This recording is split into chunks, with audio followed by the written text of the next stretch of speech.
முத்தழகு அந்த model dress எல்லாத்தையுமே வச்சு அழகாக பார்த்துட்ருக்காங்க. நல்லா இருக்கா அப்படின்னு சொல்லிட்டு அப்படியே பார்க்குறாங்க. ஒவ்வொரு ட்ரெஸ்ஸை வச்சு பார்த்துட்டே இருக்கும்போது அப்படியே ஸ்வேதா பார்த்துட்ருக்காங்க. கிட்ட வராங்க. என்னக்கா என்ன மாடல் ட்ரெஸ்லாம் வச்சு பார்த்துட்ருக்கீங்க போல இருக்குது, மாமா வாங்கி கொடுத்த ட்ரெஸ்ஸை போடணுன்னு ஆசை வந்துடுச்சா என்ன அப்படின்னு சொல்லிட்டு ஸ்வேதா சொல்கிறாங்க. இல்லை அதுக்காக இல்லை, அந்த உடுப்பெல்லாம் அவர் வாங்கி கொடுத்தாரு, இருந்தாலும் எனக்கு ஒரு மாதிரி இருக்குது, ஆனால் அவர் மனசை கஷ்டப்படுத்தக்கூடாதுன்னு போடணும்னு நினைக்கிறேன் அப்படின்னு சொல்லிட்டு முத்தழகு சொல்லிட்டு இருக்காங்க. சரி அந்த அந்த வந்து ட்ரெஸ்ஸெல்லாம் காட்டுங்க அப்படின்னு சொல்லிட்டு ஸ்வேதா சொல்கிறாங்க. இல்லை அந்த உடுப்பெல்லாம் நீ பார்க்க வேணாம், ஒரு மாதிரி இருக்குது அப்படின்னு சொல்கிறாங்க. பரவாயில்ல கொடுங்கக்கா, நான் என்ன 18 வயசு பொண்ணா என்ன, எனக்கும் எல்லாமே தெரியும், கொடுங்க. ஐயோ சூப்பராக இருக்குது, மாடல் ட்ரெஸ் எல்லாமே உங்களோட பாடி ஸ்ட்ரெச்சருக்கு கரெக்டாக எடுத்து கொடுத்துருக்காரு மாமா, எனக்கு கூட அமுதன் எடுத்து கொடுத்துருக்காரு ஏலகிரியில் போட்டுக்க சொல்லி, தெரியுமா உங்களுக்கு அப்படின்னு சொல்லிட்டு ஸ்வேதா சொல்கிறாங்க. அந்த ட்ரெஸ் எல்லாம் பார்க்குறாங்க. சூப்பராக இருக்குக்கா, நல்லா இருக்குது, ஆனால் அந்த ட்ரெஸ்ஸை நீங்கள் போட்டு பார்த்தா நல்லா இருக்கும்னு எனக்கு தோணுது, நீங்கள் போயிட்டு ஃபஸ்ட்டு ஒரே ஒரு ட்ரெஸ் போட்டு வாங்க அப்படின்னு சொல்கிறாங்க. இல்லை ஸ்வேதா எனக்கு ஒரு மாதிரி இருக்குது, வேண்டாம் அப்படின்னு சொல்லிட்டு முத்தழகு சொல்கிறாங்க. அதெல்லாம் தெரியாதுக்கா, நீங்கள் போட்டு தான் ஆகணும் அப்படின்னு சொல்லிட்டு ஸ்வேதா சொல்கிறாங்க. அதே மாதிரி முத்தழகு போகிறாங்க, போயிட்டு அந்த ட்ரெஸ்ஸை போட்டு வராங்க. அக்கா சூப்பராக இருக்குக்கா, நல்லா இருக்குது அப்படின்னு சொல்லிட்டு ஸ்வேதா சொல்கிறாங்க. என்ன ஸ்வேதா சொல்கிறேன், எனக்கு ஒரு மாதிரி இருக்குது அப்படின்னு சொல்கிறாங்க. சரி ரெண்டாவது ட்ரெஸ்ஸும் போய் போட்டு வாங்க அப்படின்னு சொல்கிறாங்க. அதே மாதிரி போய் போட்டு வராங்க. அக்கா இதுவும் சூப்பராக இருக்குது, நம்ம ஒரு செல்ஃபி எடுத்துக்கலாமா அப்படின்னு சொல்லிட்டு செல்ஃபிலாம் எடுத்துக்கிறாங்க. போதும் ஸ்வேதா சும்மா ஃபோட்டோ எடுத்துகிட்டே இருக்காது அப்படின்னு சொல்லிட்டு முத்தழகு சொல்கிறாங்க. இன்னொரு ட்ரெஸ் இருக்குது, அதையும் போய் போட்டு வாங்க. சுடிதார் சூப்பராக இருக்குக்கா, white legging, blue colour top எல்லாமே சூப்பராக இருக்குது, உங்களுக்கு தகுந்த மாதிரி சூப்பராக எடுத்து கொடுத்துருக்காரு ட்ரெஸ்ஸு அப்படின்னு சொல்லிட்டு ஸ்வேதா சொல்கிறாங்க.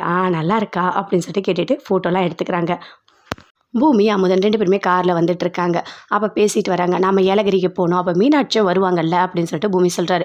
இல்லைண்ணே அதெல்லாம் முடியாதுன்னு நான் நினைக்கிறேன், அந்த அஞ்சலி இருக்கே அது என்ன தெரியுமா பண்ணிகிட்ருக்கு, போயிட்டு ஒரு வாடகை தாய் ஏற்பாடு பண்ணிகிட்ருக்கு பால் கொடுக்கறதுக்கு, அதனால் குழந்தை ஏலகிரி வராதுன்னு நான் நினைக்கிறேன் அப்படின்னு அமுதன் சொல்கிறாரு.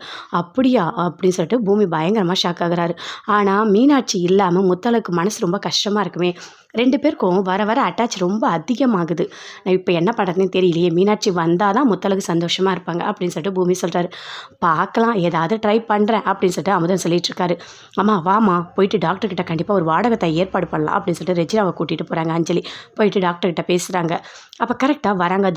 தானமும் டாக்டர் ரூம்குள்ளே போகிறாங்க. ரெஜினாவை பார்த்தோன்னே அப்படியே ரூம்குள்ளேயே ஒளிஞ்சிக்கிறாங்க.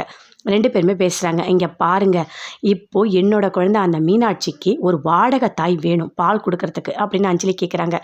என்ன பேசிகிட்டு இருக்கீங்க, நீங்கள் பண்ணது எல்லாமே தப்பு, நீங்கள் வச்சிருக்கிறது முத்தழகோட குழந்தை, இன்னும் வேற என்ன கஷ்டப்படுத்திட்டு இருக்கீங்களா அப்படின்னு சொல்லிட்டு டாக்டர் சொல்கிறாங்க. அதை கேட்டோன்னே தனம் பயங்கரமாக ஷாக் ஆகுறாங்க.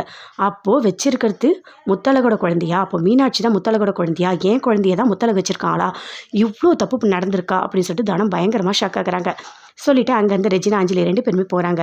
டாக்டர்கிட்ட போய் அப்படியே தனம் கேட்குறாங்க. நீங்கள் பேசிகிட்டு இருந்த எல்லாமே நான் கேட்டுட்டேன், நீங்கள் எவ்வளோ பெரிய தப்பு பண்ணியிருக்கீங்க உங்களுக்கு தெரியுதா இல்லையா, அதுவும் முத்தழகோட குழந்தைய எடுத்து அஞ்சலிக்கு கொடுத்துருக்கீங்க, இது எவ்வளோ பெரிய தப்பு தெரியுமா, நான் போயிட்டு அப்படியே நடந்த எல்லாத்தையும் முத்தழகிட்ட சொல்கிறேன் அப்படின்னு சொல்லிட்டு தனம் சொல்கிறாங்க. இங்கே பாருங்கள் அதெல்லாம் எதுவுமே சொல்லாதீங்க அப்படின்னு சொல்லிட்டு டாக்டர் சொல்கிறாங்க.